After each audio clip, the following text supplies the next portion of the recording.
This is Gene Key, Skyserve, Texas News.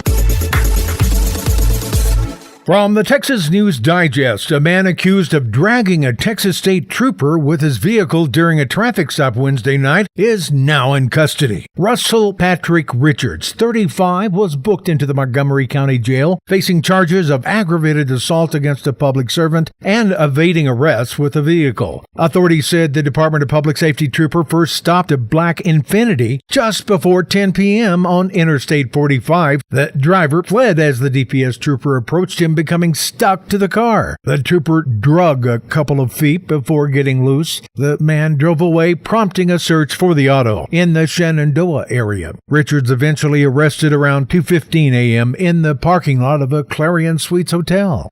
A Fort Worth jury deliberated no more than an hour Thursday before finding a 14-year-old girl guilty of murdering her best friend. Nyla Lightfoot, 14, died on May 29th after being taken to John Peter Smith Hospital with stab wounds to her neck and chest after a fight at the Sycamore Center Villas apartment complex in South Fort Worth. The 14-year-old found guilty could get anywhere from probation to 40 years in prison, with the possibility of transfer to an adult prison at age 19. Sentencing now scheduled for Friday.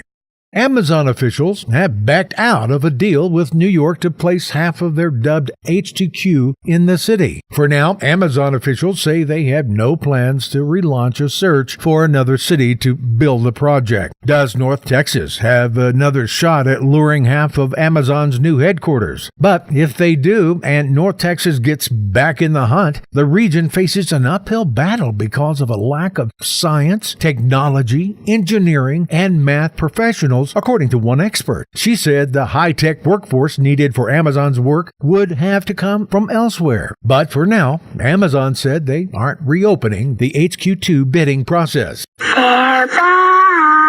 This week, you can find them washed up on the shores of South Padre Island. They may look like colorful balloons washed up on the beach, but these creatures pack a powerful sting. They are brought to the Texas shore by wind currents and the tide. They may look like jellyfish, but they are not. They're called man-o'-war, but they're what's known as a siphonophore, a collection of multiple animals living as a single organism. The top part filled with gas, the bottom part tentacles. That's what you want to avoid. Touching it, although not deadly, will be painful. Remember, the man-o'-war can sting even when it's dead. This is Gene Key reminding you to visit us on YouTube, Facebook, or Tumblr at Skyserve News Service.